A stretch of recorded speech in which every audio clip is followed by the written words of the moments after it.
The Mayo Experience. Mayo Experience. Mayo Experience.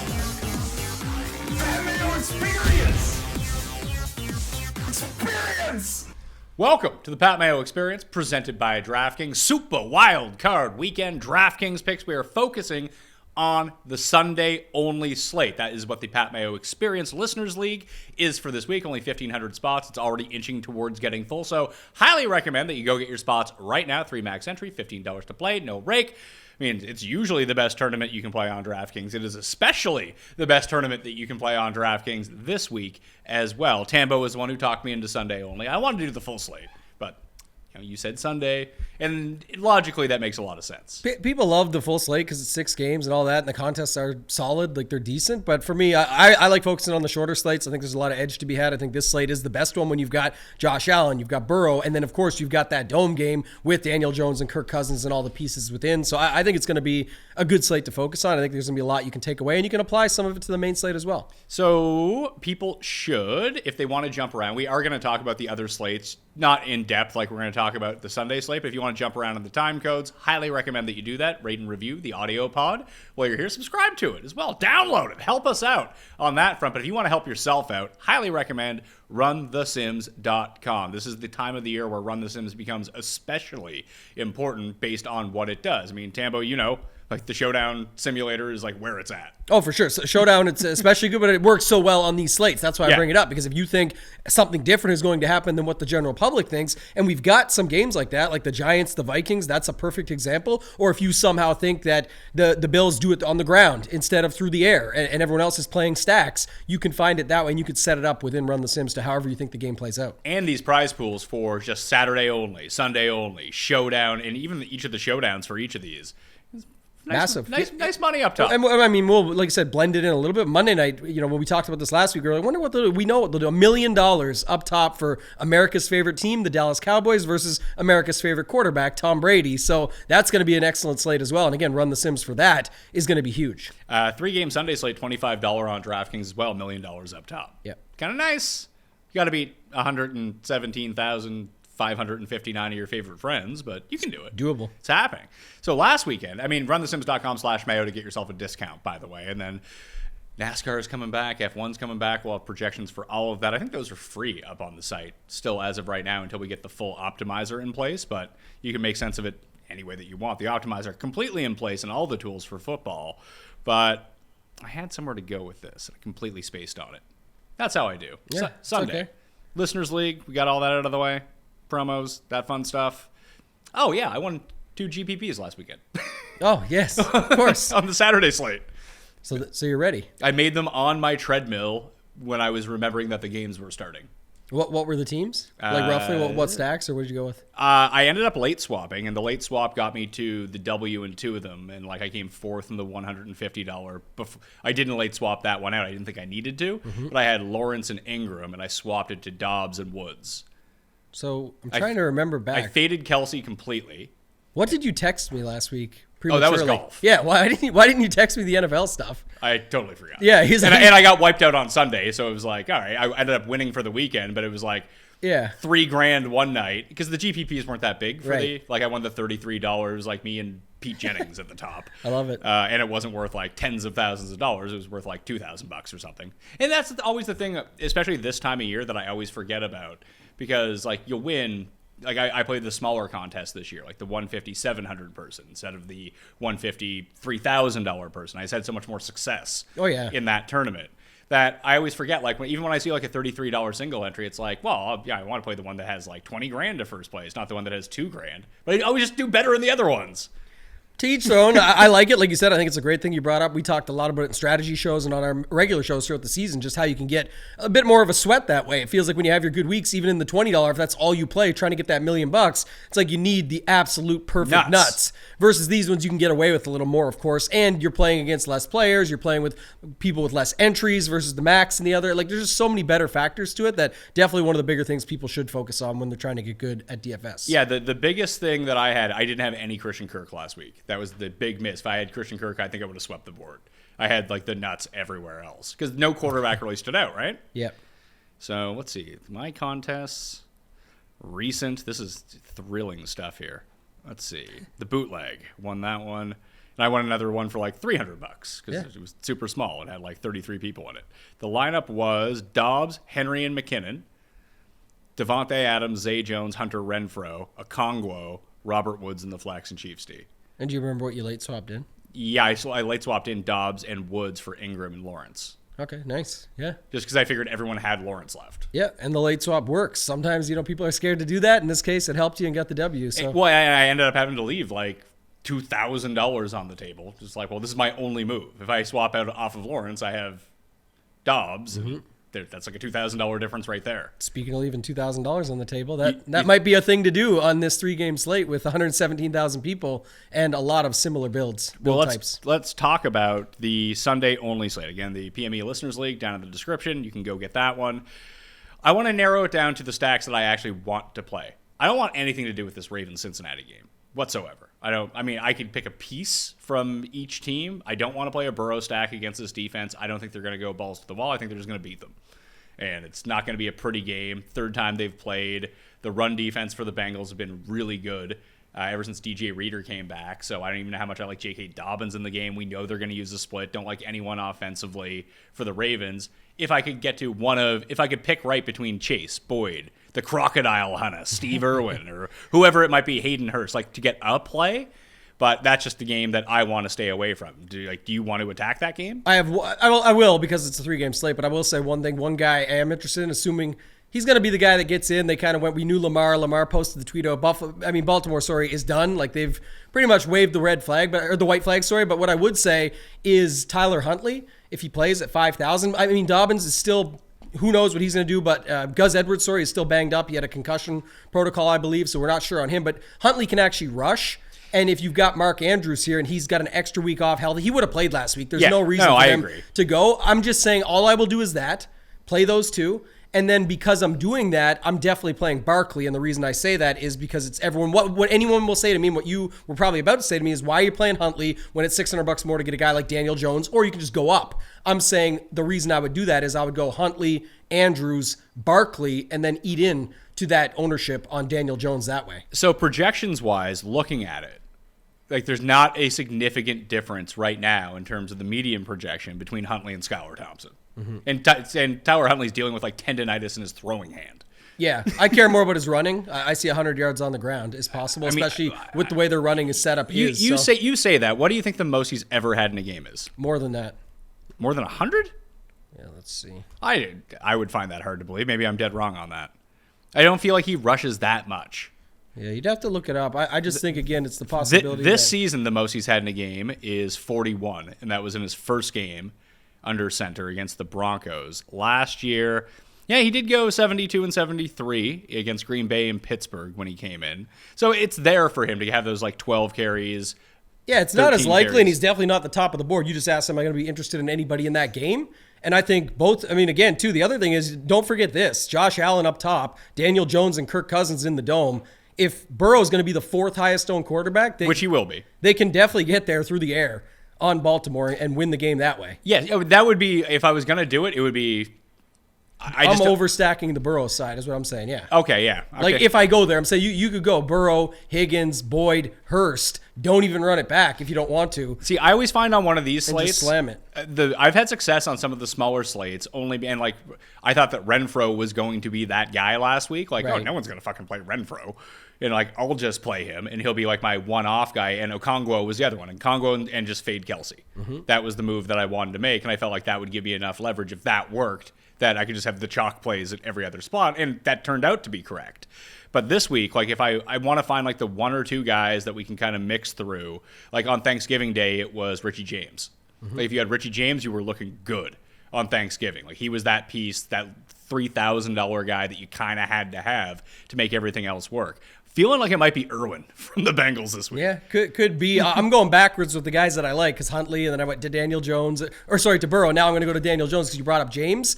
to me, there's no, I know everyone's going to cite his price and his 26% target share and all that with Richie James, but you've got Slayton, you've got Hodgins, you've got Bellinger. I think you just mix them through. You do, but you also don't have to, and this would be a hot take. I also wouldn't play Bellinger. That guy reeks. It doesn't do anything. He's not. He's 18%. My point is he's 18% target share, and Richie James is 26, and everyone's going nuts for James. It could easily be that. We literally just saw this 2 weeks ago with Dortch and with McBride. You got to play Dortch every time he gets 10 targets. He did again get 10 targets, did nothing with them. McBride got 10 targets and caught 9 of them for whatever, and you fill out the tight end spot, which is harder to get right. So you just throw it in with your quarterback. But what I was going to say is I definitely think there's an argument to be made, especially on this slate. It works for the Jacksonville slate with Lawrence and trying to pick through his guys. Here, though, we're talking 3-game slate. Daniel Jones, Barkley, done. Take up the end zone, and 1, Daniel Jones can run them in himself and take that up. 2, you don't have to play the guessing game on those other guys, and you still have the money to spend for other slots in there, and you just pick it up that way. It's definitely something I've seen done plenty times on these shorter slates.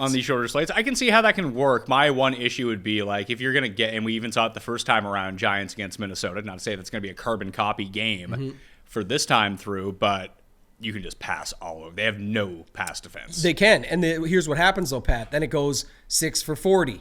6 for 60. Yeah, and it gets Barkley and Jones up. get the touchdowns all divvied up on these cheap guys. And can they work and still fit in? Yes, I'm going to be stacking them. I'm going to be overstacking them. I'm going to, if everyone's playing James, maybe you go Jones, Hodgins with Slayton and leave Bellinger and the other guy out, Richie James. But my point would be there's something you can do like that where you don't have to worry about who that guy is. Right now on the shorter slate, as I'm looking at it, projected ownership on Richie James around 40%. Yeah. That is up with Diggs, Chase, and Jefferson.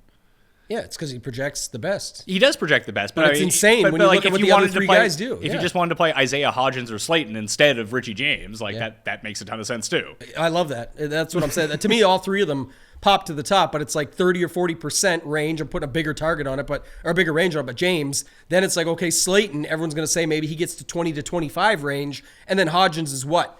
12 to 20 somewhere. I'm putting bigger ranges on these guys, but you know what I mean. So it's to your point. It could absolutely be any of those guys. So of the top end guys to look at, like, what do you want to do with the Dolphins? Anything? Probably the biggest discussion there is going to be at the running back position. I was going to say Tyreek.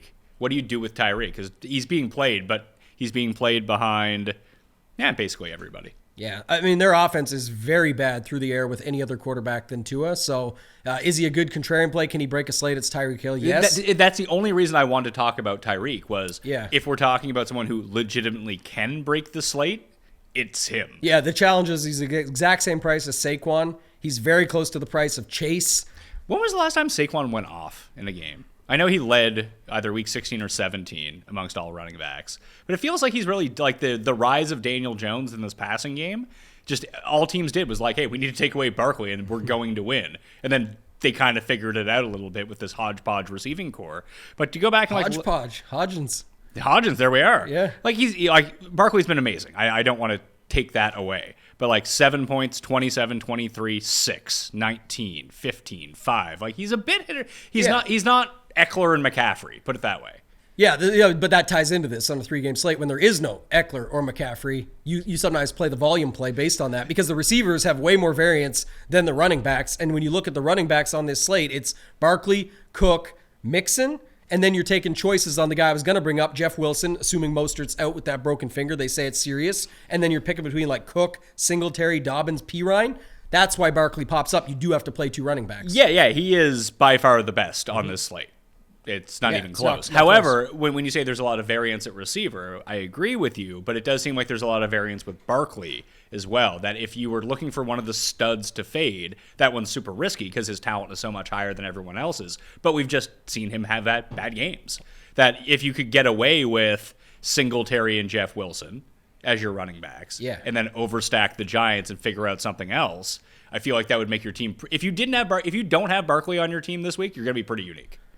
I think so, yeah. We can go to Run the Sims to see the optimals. He's in it. Based on, no shit. I mean, I'm saying, like, I'd like to see how optimal he is versus the others on this slate. I can give you that, but here's the optimal lineup for Saturday. Let me pull it for Sunday? For Sunday, sorry, yes. Yeah. Josh Allen is the quarterback. Okay. Joe Mixon and Saquon Barkley are the running backs. Okay. So it has Barkley, but it also has Slayton and Richie James in it. Yeah. Justin Jefferson. TJ Hawkinson is the tight end. Hayden Hurst as the flex, and the Ravens defense, which is the biggest non-correlation lineup of all time. Well, no one cares about the D versus that on a short slate, but it is funny. Like you say, you get three. It works, though, man. It really does. Like, when you look at it, you've got the 3 Giants guys, the 2 in the Minnesota side. You've got the Bengals to stack up. All you need the D to do is come through as the cheapest D on the slate besides Miami, but I'd rather that and going against the other 2 than the quarterback. And then you've got Josh Allen, who, again, who knows with him? He's another prime example. He could run the touchdowns in himself. He can run for 100 on the ground. He's got all his guys that he's got to go through, and now they added Cole Beasley up to the squad again, too. They've got conversations around everybody there, so it's tough to say, but that one projects very well, obviously, because it's the optimal. We'll look at other options against it later, but it does at least make sense. But the challenge then becomes, like you said, how do you get different with Barkley? So the way that I wanted to play this is not so much, and like we talk about like the different correlations, the mini stacks on a full slate. The way that I've been trying to approach these small slates is find the one stack that you like, hope it goes off, and then play like a 5-player prop parlay and hope you hit it. Mm-hmm. Like they could be anyone from any game. Yeah. And just hope that you hit because that's what the winning lineup is going to look like when it comes down to it. So just try to lean into it a little bit. Smaller field, I think the more correlation you can build up, the better. But if you're trying to win one of these, like the $25, you're going to need every random guy who scores a touchdown. Yeah, it's possible, or you just need the guys on the right squad. Like, here's the thing. We get to it right away. Again, we've seen this so many of these short slates. For whatever reason, it's always Buffalo, and for whatever reason, it's always like 5 or 6 Bills on the winning lineup. So you can overstack the Bills if you think, for example, you were talking about with Cincy, and maybe it's a little harder to figure out, but maybe you like an Irwin or something. You could try it there, but we know still, with the Ravens, what it can be like. They didn't give away all their cards last week. They do have a bit of a defense there. It could have been Zach Taylor letting off the gas in the second half, but they did hold them to, I think it was 3 points in the second half last week. It was, they've got Roquan Smith. They got guys there that they could maybe do something. I like the Ravens defense. Like, I think that's why I don't love the Bengals side of the ball as much. Like, this really just reeks of like a 17-9. Right. So if you don't like that, though, then, and you know everyone's on this Giants-Minnesota game, will people be playing Allen? Yes. But how many are going to play Allen, James Cook, Diggs, Gabe Davis, Knox, the Buffalo D, and just onslaught the whole thing? Interesting. So just say they smashed them because they should. So you talked about optimal rate. So projected ownership on Saquon right now in large field tournaments per runthesims.com/Mayo to get yourself that discount. 46% ownership and optimal rate of 58%. The highest on the slate by a pretty by 20 percentage points over Steph Diggs. That's what I said. That's how I knew, like I said, coming. So the volume is just what matters too much here. And here's the thing. That's what I was trying to say earlier. Not just that build that I said where you go Jones with Barkley. You can onslaught that one, but too. You can continue going and still say it. And I know many times people say, oh, I want to leverage Barkley up here because I want it to be not him and that. And you'll do that in some lineups. But I'm saying you also can just do what I just said. It's worked plenty of times with Josh Allen that this week it could just be with Daniel Jones. All the guys. Who do you think is the most optimal player less than $6,000? Richie James. It is. Yes, at $3,900. Who do you think is second? Under 6,000? Yeah. Jeff Wilson? Jeff Wilson is number 2. And then it's Hawkinson. Okay. Those 3. But that's well after Barkley, Diggs, Chase, Jefferson, and Mixon. Yeah. But they do project out, like, honestly, like to look at Mixon, for example. Mixon's optimal rate at $6,800 is 32%. Jeff Wilson's at $5,400 is 29%. Like, there's not that big of a difference between them in terms of how often they appear in the optimal lineup. Yeah, the thing about Jeff Wilson, again, another pure volume play, just the cheaper version of it. Well, what happens if we find out that Mostert is active? Then it's an issue. Then it becomes a way bigger issue because it's not the same situation. If he's 5,400 and it is him and whoever the backups end up being, whatever it is, be like down their depth chart, Myles Gaskin. Right. Then it's a bit different story because then at 5,400, my point is you still need to fill a second one. And I don't know, like here's the thing. Dalvin Cook shows ownership, but so does Jefferson. Yeah, but you can theoretically play them both. Especially on this slate you can. I'm just saying I don't know how much I truly believe it when we know what Barkley's going to show up at, and if Jeff Wilson becomes a real thing, how often are people going with the 3 running back build? That's the other thing you got to consider too. I would almost guarantee you there are very few 3 running back builds this week, considering we can only get to one, unless you went Barkley, Mixon, Cook. No one feels good about any of the other guys. Like I like Singletary, but you could have 2 points. I like James Cook still. I think again just for big playability and if they just price. Smash price and smash. Yeah, if they just go off, I just have I don't see how Miami is involved in this game at all. I agree with you. And the thing is, that like you said, to your point, and I agree, is that I still see Buffalo getting all their guys there more than I see Cincy getting all their guys there. So it's just I lean that way, and that's why I said I was going backwards with my stuff. Allen is, don't care what anyone else is doing. There's so many value plays that we can find. You can go double tight end build. There's overstacks. There's onslaughts. There's a million ways to get to Allen and still be unique with it that I just feel so good about. How does Miami play this game at all? To me, there's just no way. So, I mean, I would be comfortable, like, even looking at it, if you go, what can we do? Allen, Diggs, Davis, Knox, just to fill out the tight end slot. He can get a touchdown. Buffalo D. You still have 5,500 left. Oh, you would play Buffalo D with them too? For sure. Yeah. What are they going to do? I suppose that's and now true. they got to throw. It's ridiculous, the splits on the, as it should be, but the offense with Tua and without. Bridgewater, Skylar Thompson, like anytime they've been in, it's been horrendous. Who would be the random Bill? Because we just talked about like the three primaries in the passing game, Josh Allen and the defense. I think it's James Cook because he could get involved early and also could get there late. Would you want to use is that James Cook over Singletary or James Cook as a part of this? Or would you say no Gabe Davis or no Steph Diggs or no Dawson Knox and I'll use Isaiah McKenzie or Shakir or one of those guys? I don't really want to mess around with them as much. People will, and when you get into the large field stuff with 150 lineups, of course, you'll filter those in at most one of, let's say Beasley gets, they say Beasley's going to be involved or something. But even if Beasley catches a touchdown, like what's a realistic ceiling on his fantasy points? 13? Yeah, but I mean, that would be awesome on a 3-game sure, slate in these stacks. But that is the best case scenario. For sure. And that's why it's tough to have like him, Shakir, even McKenzie. I guess McKenzie you could make a bigger case for because that slot role sometimes that he gets into. But he's gone away. But now they're eating it up. Yeah. Exactly. So I would actually say, I don't know how far you would go with it, but like I would be fine with Allen, James Cook, Dawson Knox, the D, and one of Diggs or Davis. Maybe it's Davis because he's cheaper and it allows you to get some of these other guys like Saquon. Let's take Diggs out. You've got Allen. I just did. So I have Allen, Cook, Davis, Knox, and Bills D. So let's throw in Saquon. Yep. We still have $5,700 left for a receiver, and flex. So who are the other receivers that we do like on this slate? Obviously, Richie James doesn't go into this lineup. Right. I would say Hodgins is actually probably the perfect guy to go into this lineup. You can go Hodgins.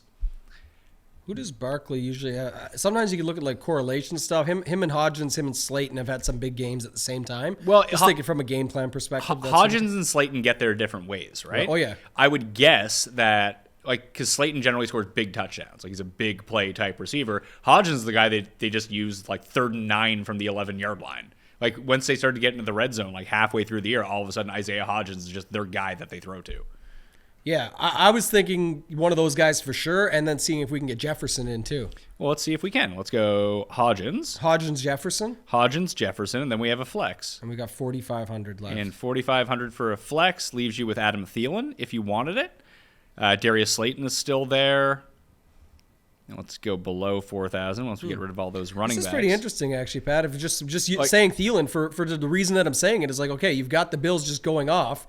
You've got the 2 Giants, the 2 Vikings on the other side. You have no Miami because you've got the onslaught. And you say that last game's a dud based on they can spread it around. It could be defensive. Maybe it's, you're not going to get the same ceilings. You can put Irwin into this lineup. Yeah, let's do it. My what guy, does it look like? Trenton Irwin? What are you taking out to put him in? Take out Thielen? Yeah, it'd be Thielen. Yeah, just for the last spot. And you leave $1,300 on the table if you wanted to like mess around with anything. Yeah. But you have this full onslaught. What would you be able to do if you didn't want to use James Cook in this lineup? He's $4,800. So just to give you one quick you could get up to 61. So you could get to Dobbins, Singletary, or Jeff Wilson if you didn't like James Cook. Oh, yeah, you could do Singletary for the same thing the other way. Just funny, I did want to comment on it because we were there. But so you go compare the projection. Mm-hmm. This onslaught lineup projects 7 points less, but when you flip it to ceiling projections, it's almost in line with your optimal. And do you see how different those lineups are? Yeah. Like, it's insanely different. You don't have, and then you go compare ownership, and it's way less because you don't have Richie James, you don't have Hawkinson, you don't have Hurst, Mixon, guys like that mixed in there, or the cheap D, any of that stuff. You've got it pretty solid across the board. So it is interesting when you note that stuff and see these things that others might not see it that way. It does stand out. So I'm taking Irwin back out. We can look at other lineups now. I'll go more conventional too. I just thought that's one to look at out of the gate. And like I said, it leaves out Miami. It leaves out Baltimore, Cincy. I don't think it's being.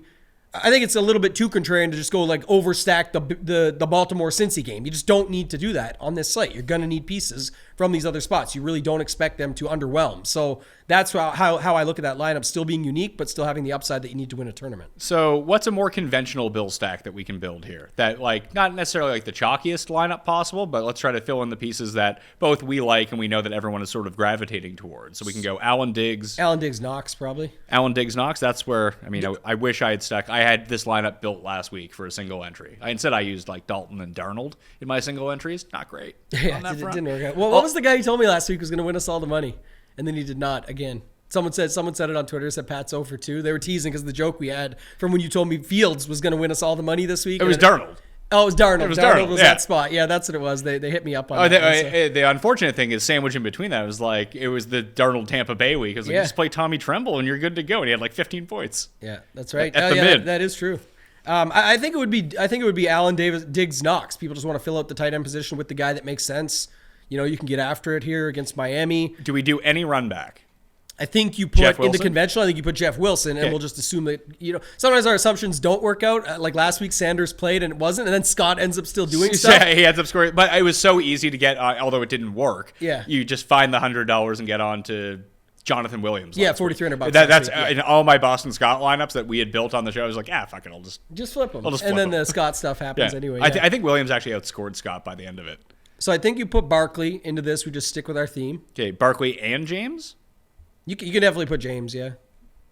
But I guess this is where we're going with it, though, Pat. We talk about this all the time. It's a good little back and forth that we have. But, like, now that we're building it this way, is it conventional? We're just building towards, like, what our version of the optimal is, kind of, versus we already know what people are doing. And you and I think, are both on the page of it doesn't have to be 40% Richie James when you have similar target shares to Slayton and Hodgins. Well, they do it in different ways. Like, I kind of like Slayton. You usually like Slayton. I do. For the big play upside. I mean, what I wanted to do with these lineups was figure out the Bills lineup, see if you like the Cincy onslaught, and then just try to puzzle piece together the Giant stack, or the Minnesota stack for sure. And I think my move is going to be Jones, Hodgins, Slayton. Yeah, okay, I would literally just say that's what the I was easiest. going to say. Make sure we do this. I want to do one that is that because you're leaving out Richie James, and I also want to see not with Barkley in it, but what do we do without him, and how does that look? Maybe we still land on him in the last spot just to see. So this is also let's finish this one out first. This is also the difference too. Just looking at the median projections for these games, Richie James projects for 12.1 points. Isaiah Hodgins projects for 10.1 points. Right. Like, that's not a significant difference. Yeah, you want the guy who projects for more. I understand that. But I'll take the guy who is coming in half the ownership for $200 more, who has a plus minus of 2. Like, we can run the rangefinder just to see how fucking that's true good they're going to be. Like, see how often. Can the rangefinder do 3? I never tested it for that. Yeah, I think so. I'd like to see what the split is on those 3. But I was going to say that. And then the other thing, too, Pat, why I like that build you just said, is because, like, what if he hits Slayton for an early bomb? Then he gets his legs going, Daniel Jones, right? So he's getting it going on the ground. Slayton's already there on an 80-yard bomb. They're both tied up there. And now it's Hodgins' time. Instead of everyone thinks it's Richie James' time, it just ends up being Hodgins' time with those 10-yard pick up 10, pick up 10, pick up 10. Maybe he gets a touchdown later. Boom, you've got all that there, and the James lineups are sitting there dead. Well, while you load that, I'll keep looking at this one. Rangefinder. I got to put in Richie. I put in the wrong Richie. There's Richie James and Richie James Jr. I want Richie James Jr., don't I? I was like, that doesn't make any sense. Hodgins? No, I don't want Kadarius Hodge. I'll tell you that much. Although he is on my favorite Atlanta Falcons. Damiere Byrd and Kadarius Hodge. Kadarius Hodge. They both have like 2 good games a year. All right, it's 55-45 split. Right. But the ownership's half. 40-20 or something? Yeah. Yeah. So that just shows it. Like, I mean, that's always going to be a thing, $3,900. The funny part is I don't know if it's the 26% target share. It's what we've seen on other short slates. I guess, the 20. Here's the thing. 20, 17, 8, 19. Even game log watching, I'm saying. And now I'll go to Hodgins, and it's 14, 23, 8, 16, 15. They're like the same guy. It's literally the same. Like, that's what I don't get. And he's actually the third. He's coming after Slayton because most people see Slayton and snap share and things like that and just say, okay, it's probably him. He is 2, 11, 7, 6 in the same time frame. Basically, since James and Hodgins returned to full health and got inserted, Slayton just hasn't done much. Yeah. And that's not to say, like, I mean, we can kind of pick a rando from each of these games. Like, you could pick KJ Osborne from that game to throw in, who's been kind of up and down, but we've seen the big play potential that he has. Like Irwin for me from that Cincinnati game, like the one-off off the beaten path player to make your team, like if that guy hits, you're probably going to win money. Yeah. I'm trying to see what the lineup that we had there, like just to finalize it out. Like Allen, Diggs, Knox, Barkley, Jeff Wilson. Yeah. Do you want to go Bengals D? Well, I was going to ask you, if you want to go Bengals D, I think you put it with somebody, like just to say, in this lineup, you're just saying, like, how do they get there? Is it going to be, can you even do it with Mixon? I don't know. No, I don't think so. I don't. How much do you like Mixon? I mean, every time that anyone comes on a show and says they don't like Joe Mixon, he scores 4 touchdowns. So yes. Got to be very wary of that. Well, I mean, what's his name? Najee Harris did just run all over them in the last actual real game they played, the Ravens, when they played the Steelers, in something that actually mattered. And the Steelers ran all over them. Let's see if we can do. You can't do it with Mixon here, but okay. Let's take Jeff Wilson out then, and plug in Mixon at 68. Now we have 4,100 per player, so that gets us Hodgins. I mean, it gets us Hodgins. It's like Hodgins and Slayton. Yeah, well, we can probably break that up a little bit. Like, how much is Osborne? Osborne's 4,600. Yeah, really. No one's going to play that guy then. He's probably actually a good play. Yeah, he's a solid option for sure. Considering, I think he's actually the third on their, it goes, for me, it's Jefferson, Hawkinson. Well, Jefferson, Gap, Hawkinson, big Gap, and then probably Osborne. But Thielen seems way down there. So you can fill this out with, put Mixon in that spot where we had Jeff Wilson, if you wanted to, with Bengals D. You can go Hodgins, Osborne, Trenton Irwin. Yeah, seems horrible. I would actually take out Barkley and go back to Wilson. Okay. And look to see if we could do it, because now it actually makes sense. You're saying, okay, Buffalo does their job with Diggs and Knox. Wilson still makes sense just from a pure. You've got Wilson as your pure volume play over Barkley. It's not even close if you put them on a comparison. My point is more in your head. You're saying at least I get the discount with it from Barkley. So the issue with that, and maybe this is where Bengals D becomes an issue, is we take Irwin out of the flex. Now we have $6,000 for a flex. But that only lands us on all like the running backs. It doesn't get us up to the root. I'm leaving Hodgins out for a second though, so I still have 2 spots here with the Bengals D. Okay. So if do you still have Osborne in? That's who I was about to put in. That's what I want to see. So all right. So I have a receiver and a flex with $5,000 apiece. I see 6,200. I can put T Higgins. So I've got Allen, Diggs, Knox, Wilson. Okay. Then I've got a secondary stack of Mixon with the Bengals D. Mm-hmm. Then I have another stack with Richie James and Osborne. So you did put in Richie James. Like, why not Hodgins there? Yeah, you can. I was just looking at what it gets me because there's really nobody there. It does get you up to T. Higgins if you use James instead of Hodgins. But we're saying if Mixon's getting there, I actually kind of like going Devin Singletary and then getting off of Richie James and just saying Buffalo, like Diggs, Knox, Singletary is their offense. Like that should be. I know James Cook is a great tournament play and all those reasons, but now you can go to Isaiah Hodgins or Slayton, and I like Hodgins. I like Hodgins too, and that leaves $500. $500, but that's good for a 3-game slate like this. And if people say, okay, I'd actually like to see what I can do instead of Osborne, what does that get you? Up to Gabe Davis, and you've got the overstack. Which we already did. Yeah, you don't need to do that. I'm just saying that's what I see people looking at and checking out there. So lots of different ways you could go. Then it could also be, instead of Hodgins, Slayton. But to me, this is a good lineup that's fading Barkley. You're losing so much in projection, though, the minute you go off Barkley. Oh, 100%. So that's the issue. Again, doesn't mean a big deal. It's not a huge deal. It's just in this case, if people are wondering, it's not projecting well, but it doesn't have Barkley. But you're saying that Barkley's not needed in this spot, and it's a Slayton with somebody else or something along those lines, so I don't hate it. Looking at the ownership percentages right now at quarterback, Allen does seem to be leaps and bounds above everyone else, pushing like 30%. Then you have Jones and Cousins right around 20, Burrow around 15, and the other two like 5%, let's say. What does the Run the Sims optimal say for how often Josh Allen is optimal on this slate? He is optimal result. Josh Allen, 28% of the time. So right around where his ownership is. See, I'm surprised by 2 things. One, I'm surprised by that number. I thought it would be higher. And the second part is that the ownership's actually showing pushing 30, because what I was hoping is that showed like 35 plus, which is how I kind of feel in my head that it should be. I'm not right. The Sims are probably a lot more right than I am, but just to bring it up, I'm saying if I saw that, what I was loving is the fact that you have that dome game in the middle, keeping the ownership in check. on Allen, maybe 20 to 25. And we might be able to see that happen because what I'm seeing now is you get like Jones and Cousins both coming around like 20% ownership. Their optimals are like 20%. Yeah, I would. I don't know how it's going to shake out, but what I actually would my best guess here would be Allen 25 to 28. Then it would be Jones more close to the 25, somewhere in that same range, and then a little drop off to Cousins. I actually don't see the Cousins being as popular as the Jones because Jones is cheaper, and you've got the overstacking and the decisions to be made with those receivers where people are going to want to siphon them through. So let's do Daniel Jones. Jones, Hodgins, Slayton. I love this lineup already. We didn't even build it. Yeah, Hodgins, Slayton. So where do you want to go from the Minnesota side? Jefferson, Cook? Because we didn't talk about Cook. What are your thoughts on Cook here? I don't think I've played Dalvin Cook all year. And you've probably been okay. Yeah. That's the thing. But now we only have 3 games. Do you think Cook needs... I mean, we know the answers to this. He doesn't have to be. But do you think he's better, in your mind, as a leverage play to Jefferson or stack him with Jefferson in the game I think stacking him with Jefferson is the leverage move. Okay. Because this means there's probably no Barkley in this lineup. So that's what I was just going to say. So let's do that. So Jones, Cook, Jefferson, Slayton, Hodgins, $5,100 remaining per player.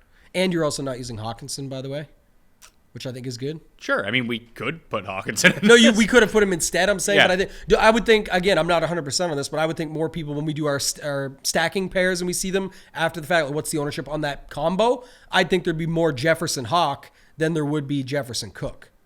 Because I think people separate them versus they would stack up either the opposite side of Daniel Jones or go the Cousins, Jefferson, Hawkinson and use the cheap wide receiver on the other side, or maybe Barkley and the cheap wide receiver on the other side. Do you want to use Cook or Singletary in this lineup, or Jeff Wilson? I want to use Buffalo D. Okay. Buffalo D. Because we're not really doing much else there. And then I want to see, let's do our 2v2s. Like, let's put in, I don't know. Do you want to put Cook just because he's cheaper and see what we can get? And then if we can go to Singletary, we will? Sure. That gives us tight end flex, $6,100 remaining. That might work out to be Mixon and Andrews if you want it. That's what I'm trying to see right now. 7,100. Yeah, you can fit in Mixon and Andrews as your tight end and flex. So and have $300 on the table. So that's a good version of it for sure. Again, remember we're going without Barkley here, but it projects better than the previous lineups we did without Barkley with that setup. But I think there's another one that sets up probably pretty well too. I just want to see it. It's if you go with Chase, who's another expensive option that makes sense. I think you land on Dawson Knox. That can work too.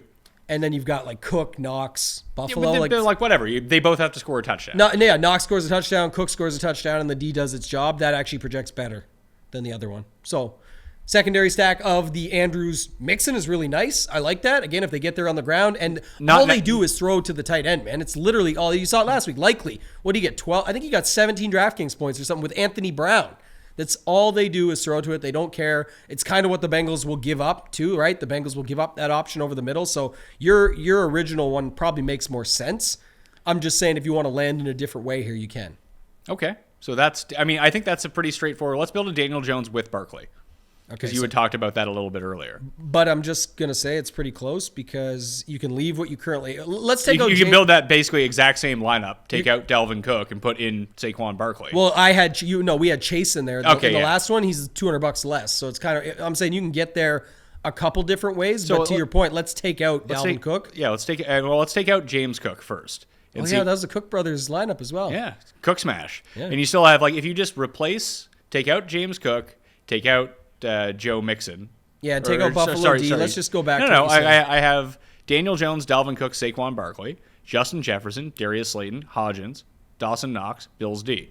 Got $5,200 for a flex. Okay, I was going to go... we can do that. I was going to go Hawkinson instead of Cook now that we got there. Do we take Knox out? That's what I mean. You could take Knox out and go with Hawkinson. Okay, let's try that. And then we might be able to get your guy Singletary in there. Yes, we can for sure.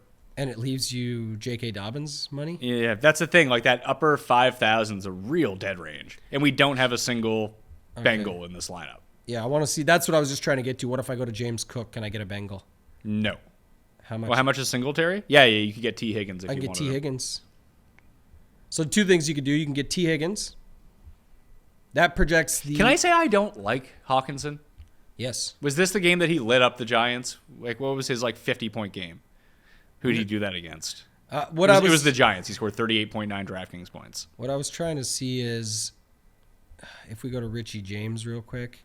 Well, all I was trying to see is how can I get to, and you still can't actually do it. I'm $100 short. I was trying to get to Mixon because Mixon and Barkley ended up in the original optimal. And remember, I was trying to say, like, if we can get to that and you use it that way, but even then, Cincy D is more. You could do it. How do you actually know? Because we've used both the Giants that are. We already right there. did it, and so I even dropped Slayton down to James to get $300 back, and I'm still $100 shy with Buffalo D and James Cook. So let's take Hawk out. Let's do what you said originally, right? Let's keep it with Slayton and Hodgins, like you liked. I like this. If you want to leave Cook in the Buffalo D, you can. Well, do you want to use KJ Osborne then? Instead of Jefferson, or just put him in and C? Just put him in. Like, don't use Dalvin Cook. Use Mixon and Barkley.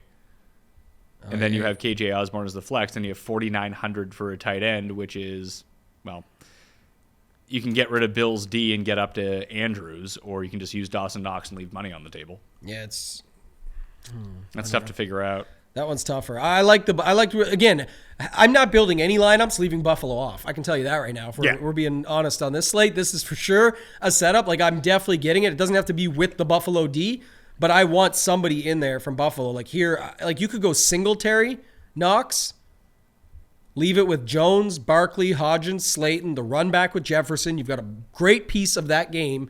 You go Singletary, Knox to pick up the end zone work, and you don't have Josh Allen because you've got all those other guys getting there. And even if you go, you go Buffalo D, you land right on Mixon. There's the lineup. Boom. Projects the best of the last ones we did too. So say it again. It was Jones. So it was what Minnesota players did you have in this? Just Jefferson. Just Jefferson. So no Dalvin Cook. Yeah. So that would get you to, who were the running backs? Mixon and Singletary? It's Singletary, Barkley, and then Mixon in the flex late. Singletary, Barkley, Singletary, and then Mixon. Mm-hmm.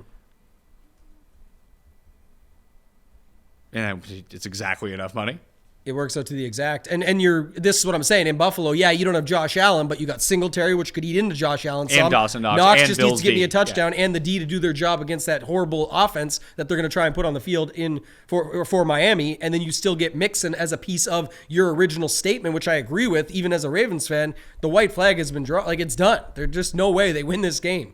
So it's going to be the Bengals win. How do they get there? I don't know, but they can spread it out too, right? They have between Burrow, Irwin, who keeps catching touchdowns for them. Hayden Hurst is back. Chase. Like, do you want to build a Burrow? Pirine. Like, would you feel more comfortable building a low-owned Burrow stack or building up the other side of that? What I liked, again, we could just do it because people might like this, just a cheap build, is going Huntley and Andrews. Ugh.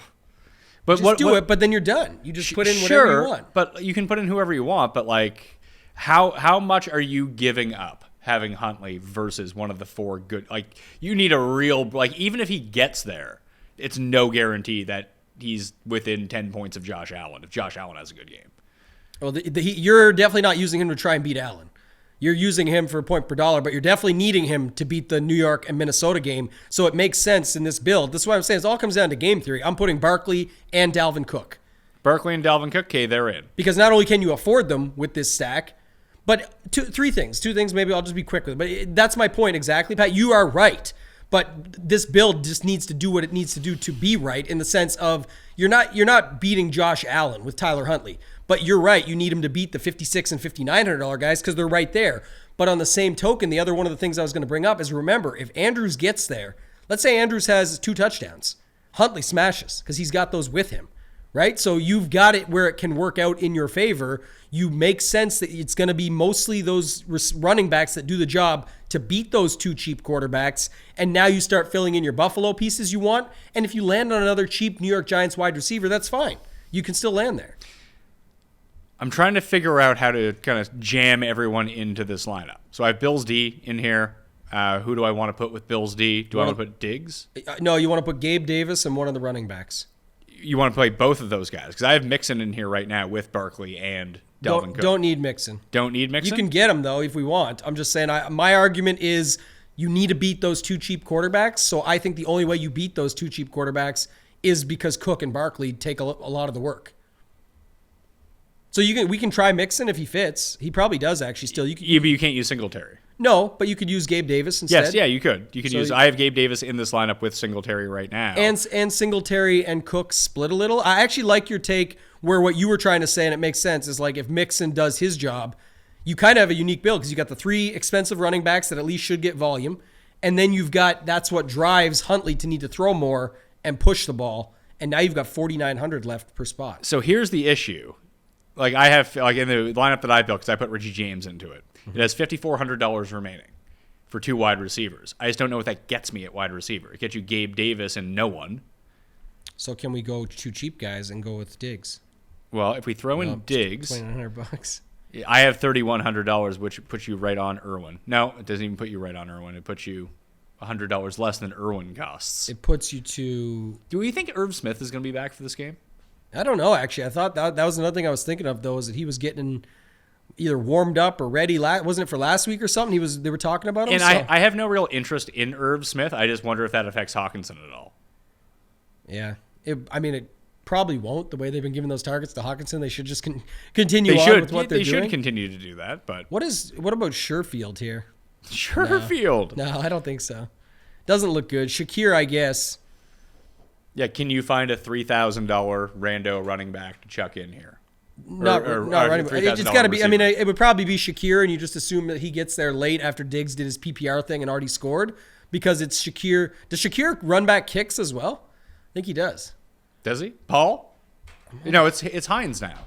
Is it? Oh, yeah. We just saw last week Naheem Hines two times. Now, baby. Yeah, that's what they got him for the playoffs. So do we play Bills D with Naheem Hines and hope for the same thing as last week? No, I'm not doing that. Double dip on that? I got to go back to this. I really do think there's something here. It's actually projecting very well, surprisingly, like I said, but it makes sense. That's why I'm going here.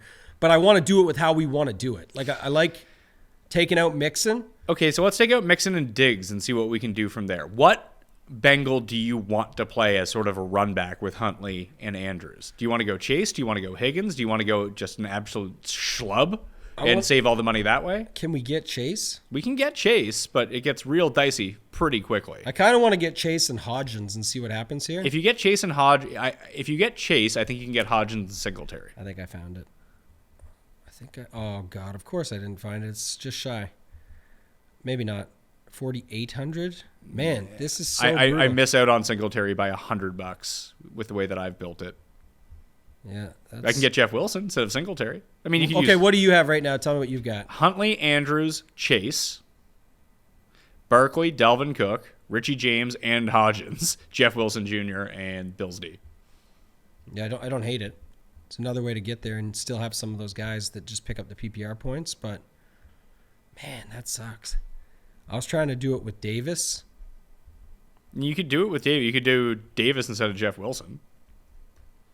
Check in Gabe Davis, and now you have $500 remaining. If you didn't want to play two of Richie James and Isaiah Hodgins, you can then bump up Hodgins to either Osborne. or Thielen. Yeah, I like it with Osborne. You said it. You got some upside there that still counteracts with like the Richie James chalk. So it's like Chase, James, Davis with Osborne, and you got that one? Yeah, so your mini correlation in that game is Barkley and Richie James versus Dalvin Cook and Osborne, which are not the most primary pieces of that. I mean, Barkley is, and Richie James is. So you have the chalk Giant side with the not chalk Minnesota side. Which, yeah, that's what I'm saying. That at least makes some sense. I also kind of wanted to try it with James Cook. I just have a feeling about James Cook this week. You love James Cook. He's your guy. He's not my guy. I just think he makes sense. Like even the last couple games, he gets the snaps. He's getting the opportunities. If they go up big here, he's had 2 17-point games in his last 5. Like he can definitely get there. I feel like he's way better than, again, we're not talking, next week or anything, but like Pacheco, when people play him every week, I feel like it's more likely that we just see James Cook in this spot. So do you take Gabe Davis out and put Cook in, or do you take out, I mean, that's who I had in my flex. So we put in James Cook into this lineup, and now we have $100. So basically you're just swapping out Gabe Davis for James Cook. Yeah. And then you land on the no man's land, though. Yeah. That's the problem at wide receiver, right? Is if you look at it, it goes 6,200 to 4,900. It really sucks. Yeah, unless you can get yourself up to T. Higgins, which would cost you Bills D. Yeah. The other thing is, too, you can look at it like Oh, God, it's really bad. What man. if we used Higgins instead of Chase? I think it's Chase. That gives us 2,000 for a flex 68. You could use, instead of using James Cook and Jamar Chase, you could use Higgins and Mixon if you wanted to. Yeah, you can get a game stack going there and Yeah. just say that's how it gets there instead. But if you set it up the other way, you said Thielen works, you could go Thielen or Osborne, but if you go Jamar Chase, Thielen, Hodgins, James Cook, and then obviously Hodgins can drop down to James and be Osborne if you want to take on the other side of it. But you're already unique enough with Hodgins and Thielen. Like, no one's using that. Do you have any Skylar Thompson builds? I do not. That's what I will not be pursuing. Last one. Let's build out Cousins because we haven't really talked about this. We've talked about all the pieces, but if we like all the pieces from this game, what's the Cousins stack that you would feel most comfortable playing? Because I think, like you said, everyone's going to go Cousins, Jefferson, Hawkinson, Barkley, Richie James. Those 5. I think if you're building a Cousins stack, that's the main overload that you're going to get from that spot. So Irv Smith is 2,500. But we don't even know if he's playing. No, but he played. That's what I didn't see. He did play? 32 of 71 snaps, 3 for 3, 14 yards, red zone target. That's is that our way to get crazy? That's the Trenton Irwin of this game? Yeah, I guess last week at the full slate, no one's paying attention to it, right? Because of the setup, and now here it's... Did it affect Hawkinson snaps at all? Like, what did Hawkinson play last That's what week? we got to look But they at. also took guys out in the second half, too, so that's going to be very difficult to figure out. I was going to say that's probably why, because, Hawkinson played half the snaps. I mean, if he just takes away enough, that's enough for me to get off Hawkinson. It's also that Hawkinson's going to be somewhat owned here, right? It looks like Andrews on this slate, Andrews, Hurst, Knox, Hawkinson, like those 4 kind of look like the top. Maybe some Bellinger too, because Bellinger projects out 4th. Right now, it's Hawkinson above all at 37. And that's why I'm looking. Like, can I come up with a realistic case to fade Hawkinson here at this price? I think I can. I think you can. Then it's Andrews at 32, Hayden Hurst at 24, Bellinger at 19, Knox at 17, and then no one. Gesicki, likely, Josh Oliver. Yeah. I think we could try a Cousins, Jefferson, Irv lineup, and then you can get like Barkley and the guys we like, and you don't have to worry about who you play really at that point. You've already got Irv in there, but we like Hodgins better than we like James. This is all, can Irv Smith catch a touchdown?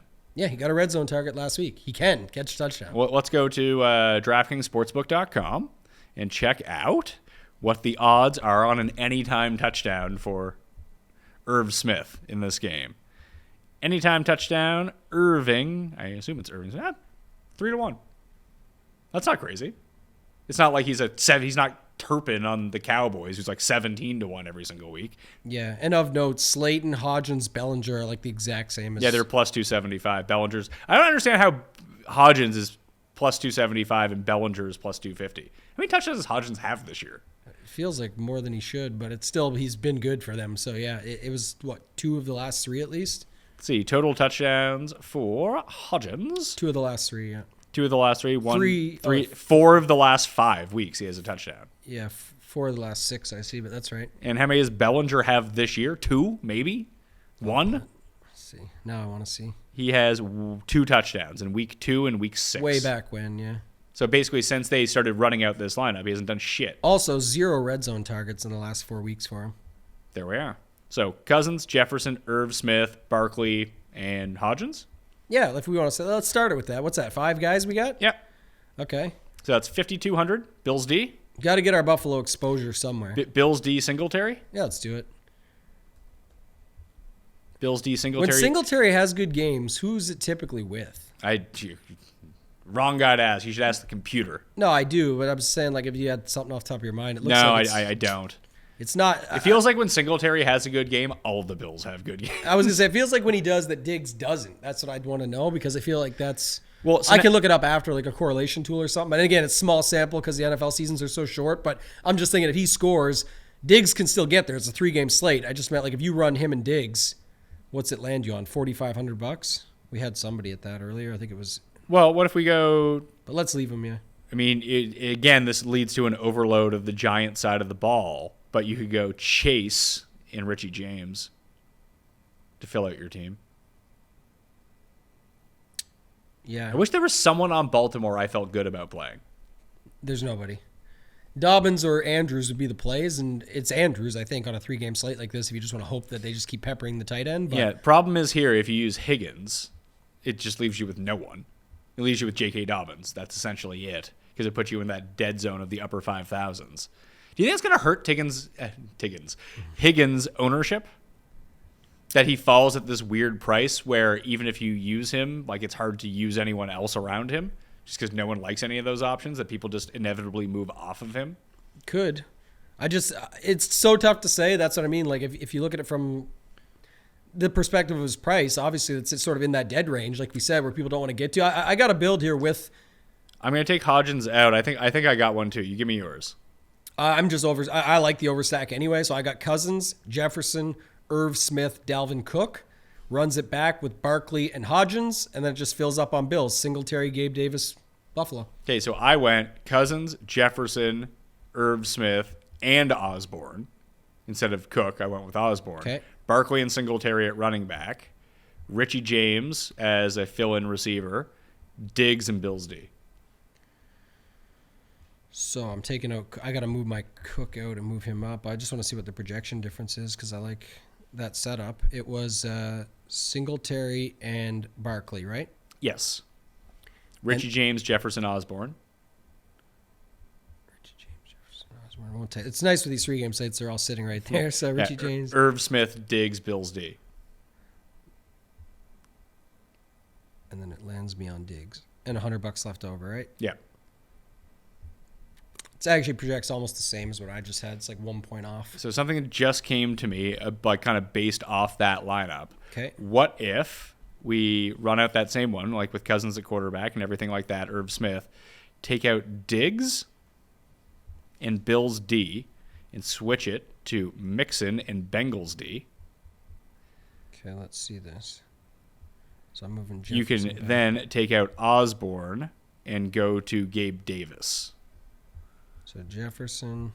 And if you wanted to, you could improve Irv Smith to Hayden Hurst, I believe. I'm not going to do that because it's part of my stack, but you lose Diggs, Bills D, and KJ Osborne. You get Gabe Davis, Mixon, and Bengals D instead, like a 3v3. Yeah.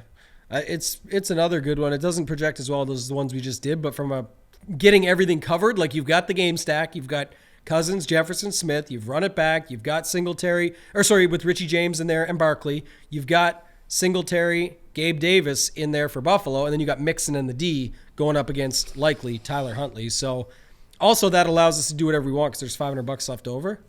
So if you like Hodgins, Yeah, chuck him in. plug him in. Yeah. You like Slayton, you can plug him in. Like Yeah, you can get different with that lineup if you really want to, which Yeah. is another thing that I like, and you can get off. Yeah, I just think if you can afford it, I just think Hodgins is a better play than Richie James, based on everything we're looking at. And most likely you can afford it. There's been pivots and swaps and things you can make all that we've talked through that you can find angles.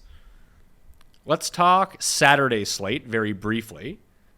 And when I run the optimizer at runthesims.com, it gives me, let's see here, Lawrence McCaffrey Eckler, DK, Kirk, Zay Jones, Colby Parkinson at tight end, ETN, and Jacksonville D.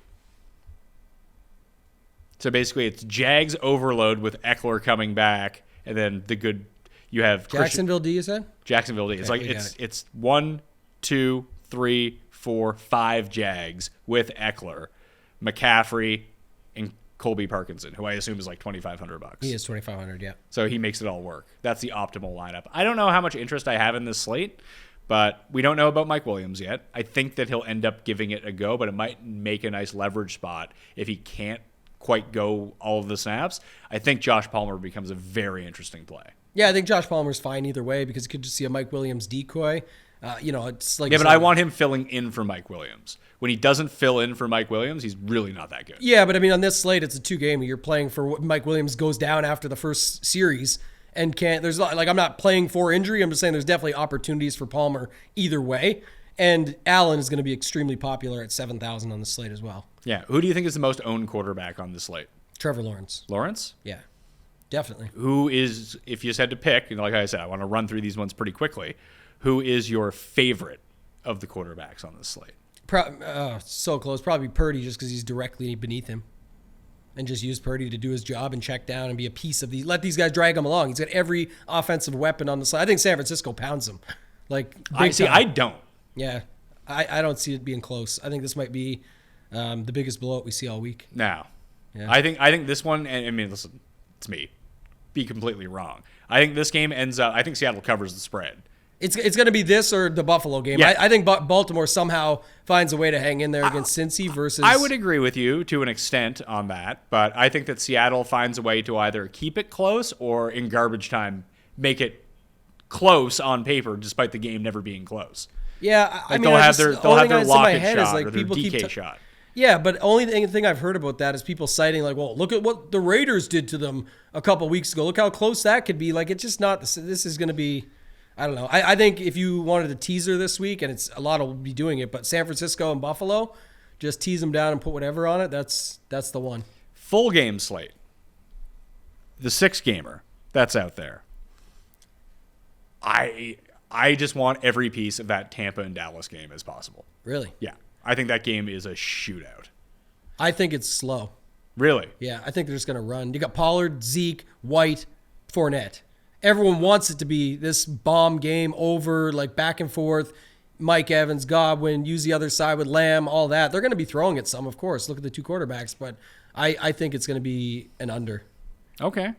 And I think those are good plays. I think on that slate, you look at it, I think those running backs are cheap, man. Like for some reason they made Fournette 5,300. On this slate, the optimal lineup for the 6-gamer. Okay. Brady is the quarterback with Godwin in the flex. Those are your two bucks. ETN, Barkley, Zay Jones, Diggs, Richie James, Hawkinson at tight end, and Jags D. The optimizer loves Jags D. Okay, one sec. I got this one because there's a little more games. I got most of it. So I've got Brady, Barkley, ETN, Zay Jones, Jacksonville defense. You said Godwin is in there as well. Yeah, Godwin's the flex. Diggs and Richie James.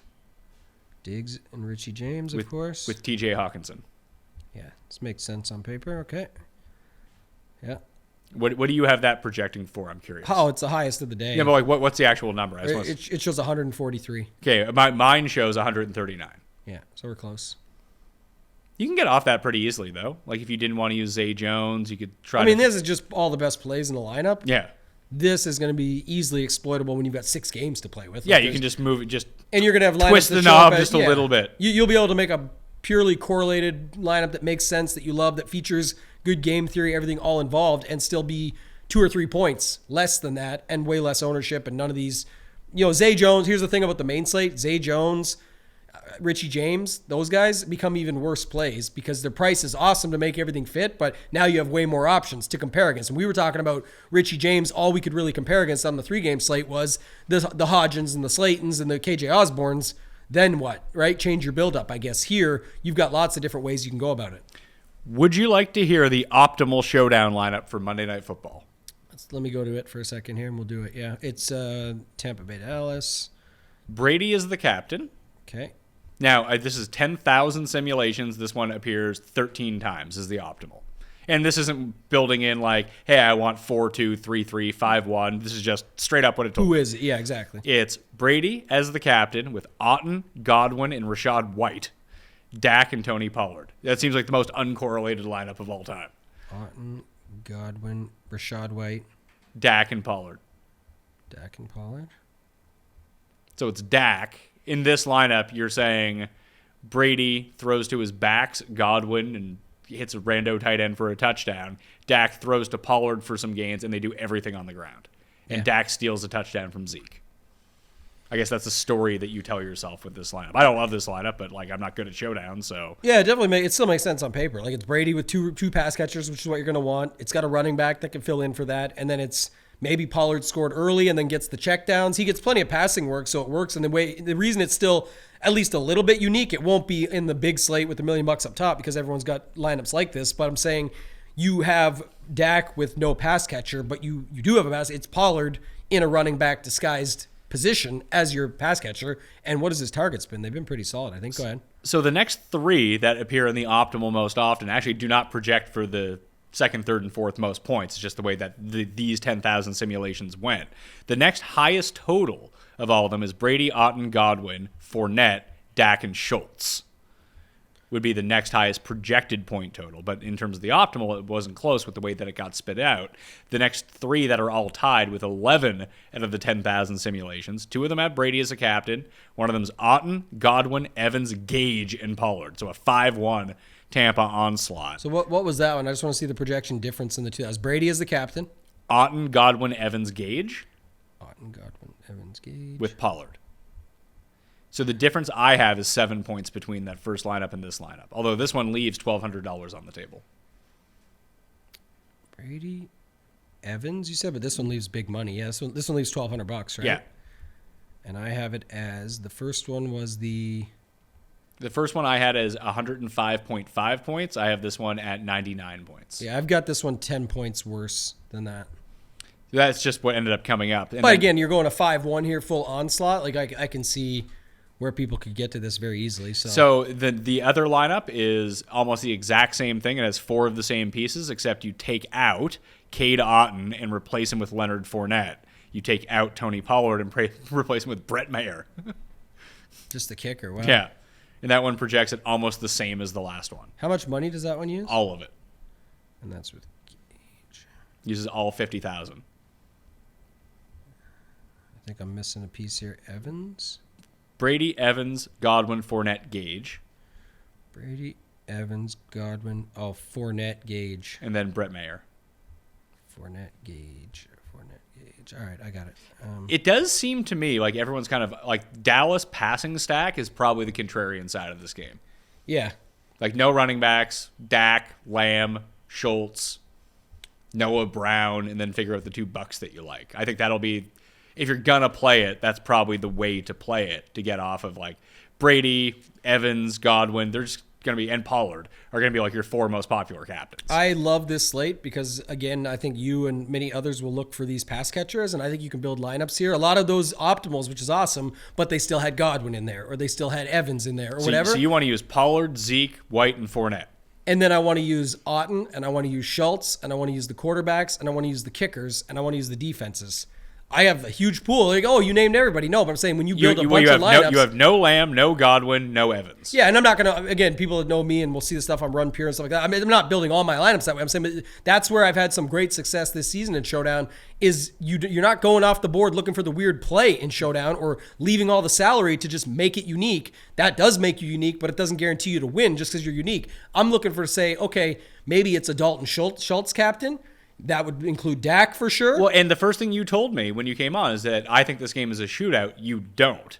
Right. Therefore, defense, kickers, running backs is the story that you're telling. Yes. Yep. Like I can go in to run the Sims right now. Like we have points scored for Dallas 23. Let's just say this game is 17-14. Mm-hmm. What happens then? So say 17-14 for Dallas. How does that shake itself out? I'm not going to twist any of the other knobs or anything, but just do 10,000 more simulations of 17-14, the score. And can I note something while you do that? Just one thing I want to bring up why I love Run the Sims is also you'll have people out there watching this right now, Pat, saying, oh, Pat, Tambo, they're crazy. Like Tambo's crazy. It's never going to be 17-14, these two teams. First of all, we know that's not true. It could be, but that's not the point. It also could be right to the total. We could see 24-21, right around that 45-point total, or it goes over even. But on Run the Sims, you can change the rushing share.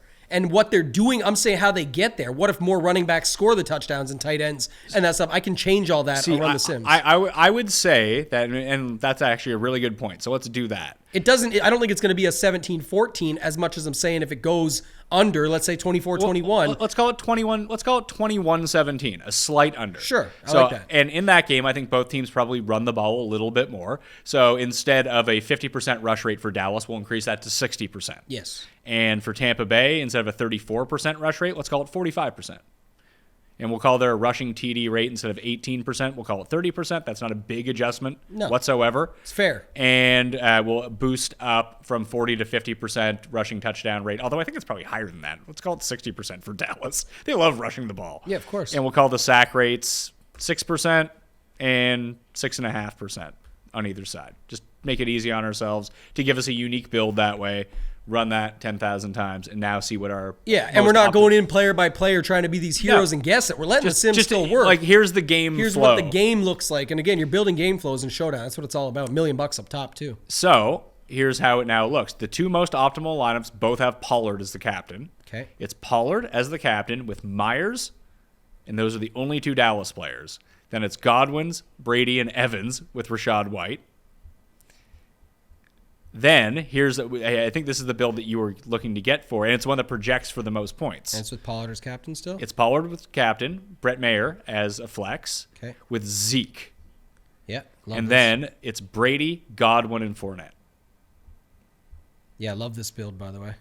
It uses all the money. That's unfortunate, but you can play around with it. But you could just use Zeke as your captain and use Pollard in the flex and hope Zeke scores 3 touchdowns or two of the implied touchdowns in this game. Hopefully they both go to Zeke, and all of a sudden Pollard racks up the yardage, but Zeke outscores him for a cheaper price, and now you're probably at like 48-50 or something. Another great point, Pat, that you brought up there is that exactly. It's just all one guy beats one guy, which is standard. It projects almost the exact same, but leaves the $100 on the table instead of the max. It's not going to make a huge difference, but just good that you brought it up. But I will say that's the prime build where, like I said, you don't have no pass catchers, but I've got 2 running backs and the kicker. That's how Dallas scores their points. Let's say they are the 20, what'd you say, 21? I had them at 20. I had the game at 2017. Yeah, okay, so let's say they're the 17 side even, but they get the yards on the ground, the bonus stuff. That's a touchdown for each of them. The kicker, the extra points, all that could be a thing. And then the other side, you've got Brady, Fournette for the touchdowns that rack it up. But Godwin's a PPR guy too. Yeah, he'll get his 9 for 96. Yeah, exactly. He gets his 9 for 70 or something like that, and he just needs to be in there. Those are the types of builds. You don't have to have no pass catchers. I'm just saying if most of the lineups that we're seeing are going to want to have the other setup of Godwin, Evans, Lamb, you can fit. There's affordability here to be able to put those guys in. You could do it the other way. If you don't think my way is right and flip it to your way, you could build other lineups where you'd use all pass catchers, right? Set it up that way. Use don't use Brady at captain, but who's the cheapest guy that it liked? It was Gage, you said? Yeah. If you go Gage, you can probably fit everybody. You go Brady, Dak. I'm just filling it out quickly. You got Godwin, who it loved. You got Cade Otton, who it loved. Where's he at now? I got him down at the bottom here, so that will fill that out. And that leaves me exact money, $200 left on the table to get CD Lamb. So you got Gage, Otton, Godwin, Brady, Dak, Lamb. $200 on the table. And to look at it, the captain optimal rate right now is Pollard by a bunch, 22%. Brady, Fournette, and Godwin all around 12%. Those are the big 4 when it comes to who the optimal captains are right now. After that, it's Dak, and then it's another big drop-off, and it gets to Rachaad White and CD Lamb and Zeke. Those guys are all around 5-6%. Yeah, probably the most interesting point to round it out, at least on my end for this slate, would be the Fournette ownership because, again, playoff Lenny, all the stuff on the main slate people are using. People are going to have him everywhere. It's not very noticeable to go from Pollard to Zeke, right? It's, I believe, $200. But Fournette to White is $7,200 to $5,400. For example, that lineup we gave earlier, you could just leave it as is. I said it's unfortunate, it uses all the money. Just drop Fournette to White, done. Yeah, and hopefully you just leave the money, and it's that isn't. You didn't do anything crazy. You just said White beats Fournette. It's very possible that happens in this game on a single game slate. So that's the types of things you're doing here. Just some of it's basic to most, but I'm just saying in general, little things like that is all it takes. Not who's the diamond in the rough at the bottom that Cameron Brate's going to come in at $200 and Brate the slate. No, Brate the slate. That's people are coming up with these things, me included. So I'm saying that's what people look for when it's not what you have to do. I need White to beat Fournette. They're both running backs. They split the shares pretty much. They're in the same game, same one game slate spot. It leaves huge money on the table. You're more unique, and it can beat them. All right, that will do it on the Pat Mayo Experience. You want to do what we just did and conform it to what you think is going to happen, runthesims.com/Mayo to get yourself that discount. Super easy to use. Like I said, sometimes it's just about turning a few different levers. You don't need to go full galaxy brain and say, well, I think that Rachaad White is going to get 7.4% of the receiving share. We're not doing that. Here's what they get. That's the best part of it, though. I mean, we talk about it all day for obvious reasons, but it is the truth. You go on, you let the simulations do the work. But you can say, I want to see what this game, if you have an opinion on a game condition. Flow, that can change things drastically from what the general public is doing with the projection sites. And they're letting them just say the projections are always right. You're getting projections, but you're also getting them based on how you see the game flow going. A lot of people use it. Great tool to have. If you don't have it, it's worth checking out. Now would be the time. Yeah. RunPureSports.com. no discounts right now. It's too good. You can get discounts. Hit me up if you want a discount on Twitter. DM Tambo at Toteg and Tambo. He'll get you a discount code. We'll get you a discount code. But runpuresports.com, yes, all sports, one price. Same thing. You compare that with it. I mean, that's the thing about Run Pure. The tools you have, like Run the Sims, Run Pure, makes perfect sense together. RTS, RPS. There we are. It's a workout. You've got the tool. You've got the content from the people that are putting the time into the tools to then sort of make it more layman's terms, expedite the process for you, simplify the slate to make it easier for you in that sense. Super easy. We'll be back next week for the final DraftKings show of the year. Did not think we'd go for an hour and 15 minutes on this, but here we are. Oh, it's always fun talking, but we're back if you miss Tambo and me, we are here every Wednesday talking golf DraftKings at the same time. So hopefully you'll... You know why I'm smiling? We got a big sweat this afternoon on Eric Cole. 1 under through round 1. Eric Cole was third in the field in approach yesterday. He's solid. That's why I'm sweating it, not you. Couldn't make a putt to save his life, but you might be sweating it for your lineups. I'm sweating if what we're sending out on Twitter because we'll see what he looks like after this round. The Listeners League is getting close to full. You can find that down in the description right now. It's 3 max entry, $15 to play. It's the Sunday only slate. Once again, runthesims.com/Mayo to get yourself that discount. Smash like, sub to the channel, rate and review the pod, and sub to that too on the way out. I'm Pat Mayo. Thanks for watching. I'll see you next time. Pat Mayo Experience! Experience!